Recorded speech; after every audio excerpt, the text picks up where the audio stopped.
Tonight, the process of putting in place the next Independent Electoral and Boundaries Commission, IEBC, is on. With due credit to the undoubtedly able selection panel chaired by Dr. Nelson Makanda, the interviews for the position of chairman concluded on Wednesday, and the long process of interviewing candidates for position of commissioner began today and will run all the way to the last week of April.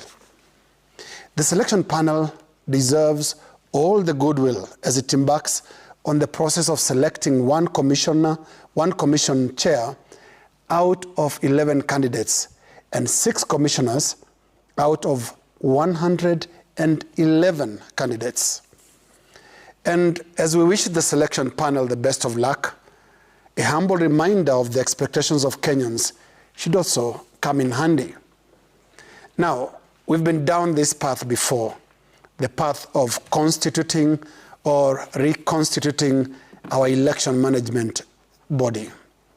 The selection panel must remain conscious of our history of election management, which, by the way, is not a very proud one.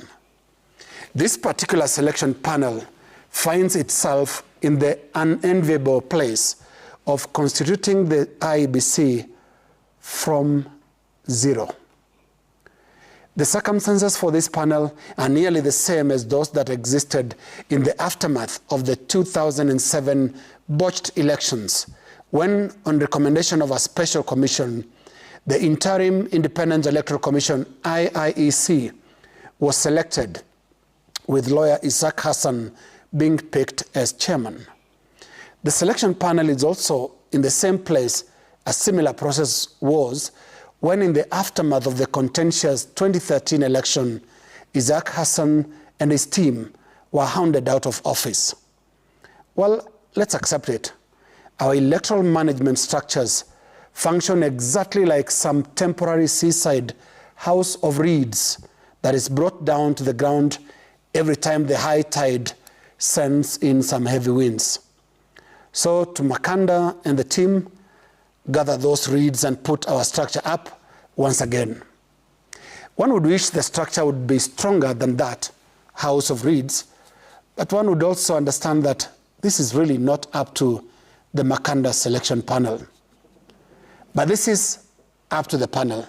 1, the selection of only the best candidate for the position of chairperson of the IEBC. And 2, the best 6 candidates for the position of commissioner of IEBC.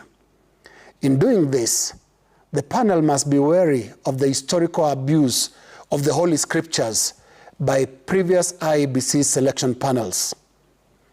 In picking the chairperson, for example, and even commissioners of the IEBC, previous selection panels appeared to have gone literal in the interpretation of the Bible, which in Matthew chapter 19, verse 30, says, quote, "Many who are first will be last, and many who are last will be first." In Matthew chapter 20, verse 16, the Bible appears to emphasize, and I quote, "The last will be the first, and the first will be the last."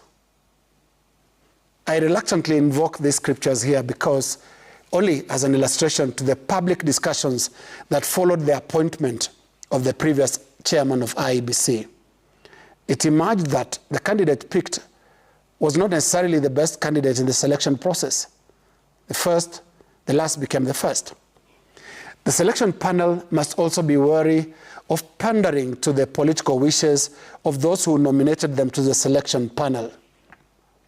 And to do this, the selection panel must set its mindset right by acknowledging that they are not picking a body that will decide the next election, no, but they are picking a body that will run or manage the next election. The decision on who gets elected should and must belong to the voters and not the IEBC. That is my kicker.